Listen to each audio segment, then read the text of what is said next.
Welcome to a new Daily Top Askreddit video. Today's topic: Ruth Bader Ginsburg, U.S. Supreme Court Justice, passed at 87. 5 battles with cancer during her term. Rest in peace. Edit, lol. The dozens of you commenting / messaging me saying how her passing is somehow a victory for the Republicans or Trump should take a long, hard look at yourselves. Damn, it's like she had a war with cancer. Seriously though, rip. When she was 17 her mother died of cancer. When she was going to law school she was caring for her husband while he had cancer. That was one hell of a war that took her.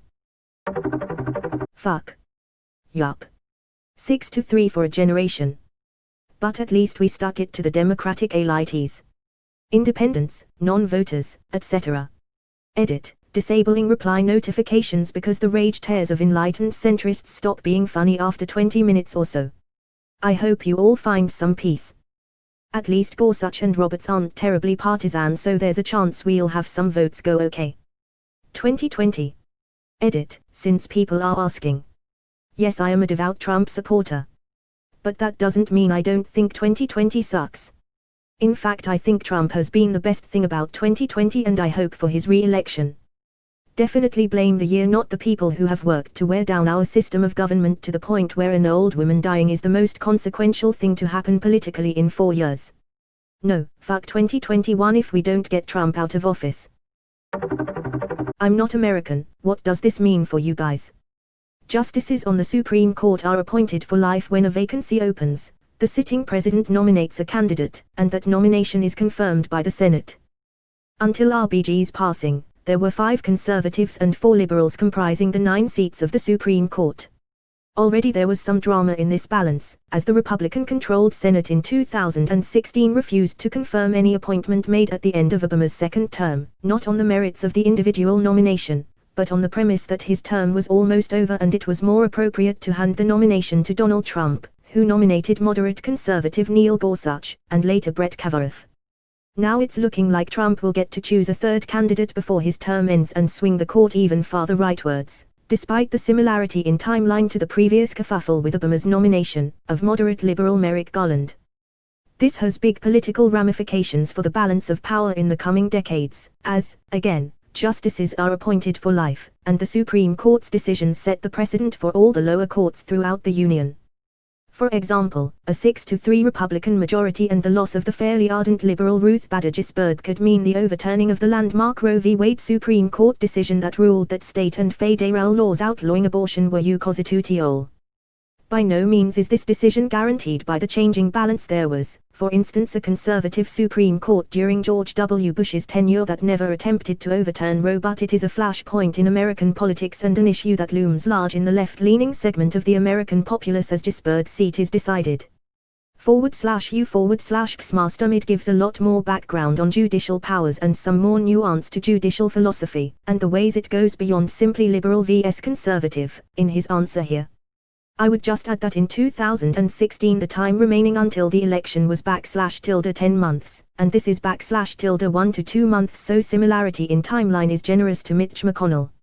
Man, Reddit is the wrong place to ask this question, but I'll try to give you as accurate of a response as I can. Mechanics of the court. There are 9 seats on the U.S. Supreme Court and all appointments are for life. This structure is explicitly intended to limit political influence on the court.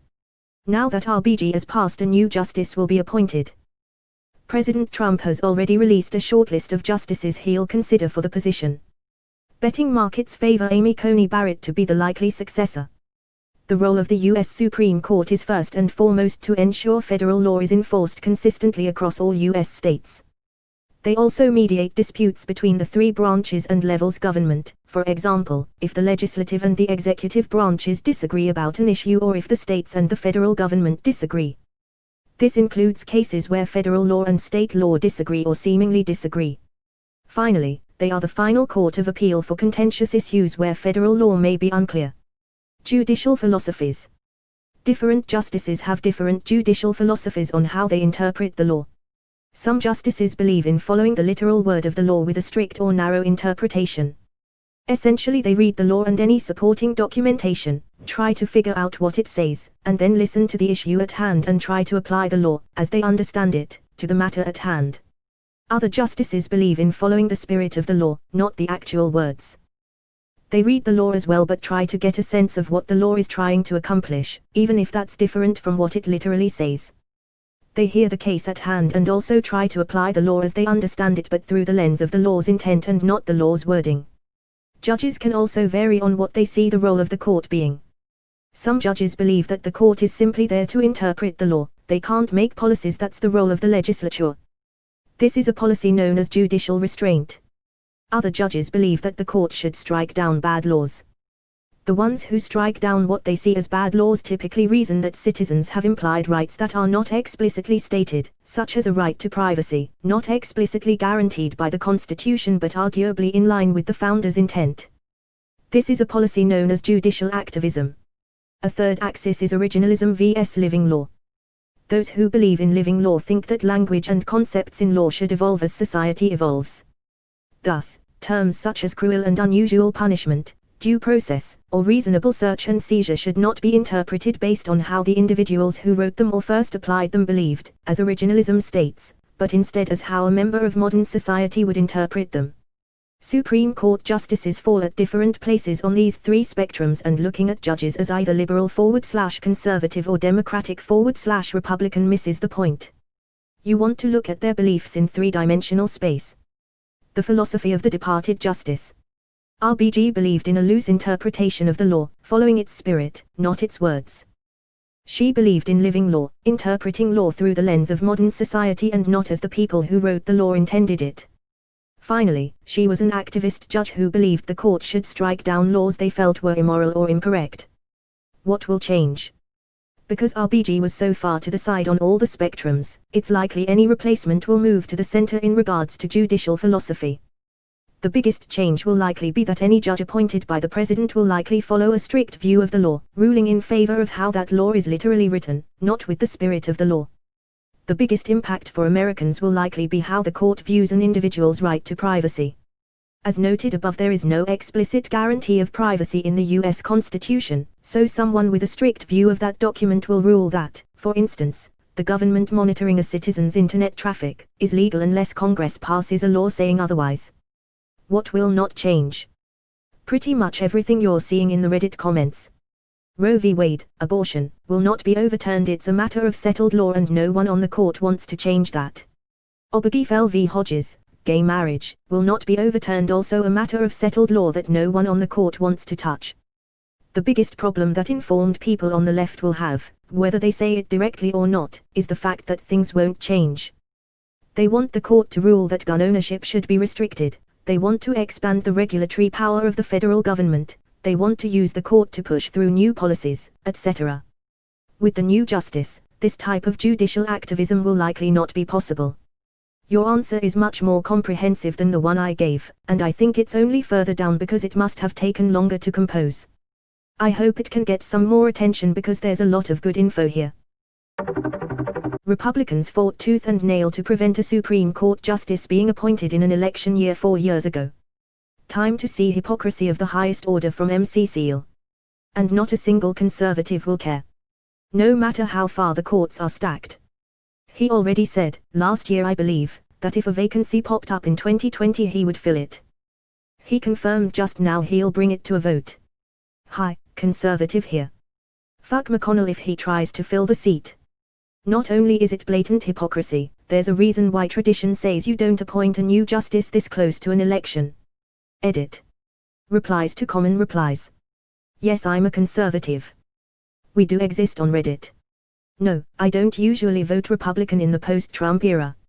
Yes, I know this isn't the first time the Republican Party has played obstructionist / political / whatever you want to call it games. So have the Democrats. Welcome to politics. The fact Trump can even get a nominee on the court with a 53-47 majority is because the Democrats played games with filibuster rules under Obama to get their nominee on the court. Edit 2. Master list of insults: useless, hypocrite, fascist, human doormat, uterus ripper. Not that it should need to be said, but that shit has to stop. Like what the fuck, Gowl, ignorant. I probably missed a couple. Let me know. I used to work in social services, I guarantee I've been called worse. He's already doing it. That was a bullshit they made up to justify blocking Obama. It was always bullshit, everyone knew it was bullshit, and you are about to see how full of shit Republicans are. I'm on the conservative side of the Democratic Party. I would probably vote Republican if they had scruples. But they don't, so I won't. On behalf of Reddit leftists who care about bipartisanship, thank you. Edit. Jesus Christ, there are a lot of people on this site who can't take one even semi-favorable remark to a conservative without losing their shit, so let me spell this out. Conservatives exist in American politics. A few of them are not Trump cultists, and if we want to beat the fascists, we on the left have got to take whatever allies are willing to work with us. We have to form coalitions even when we disagree to prevent the worst evils from happening. That's how politics works. And anyone on the left who sits this election out because it's Biden or because the never Trump Republicans are supporting him, or for any other reason, can shove their activism right up their ass.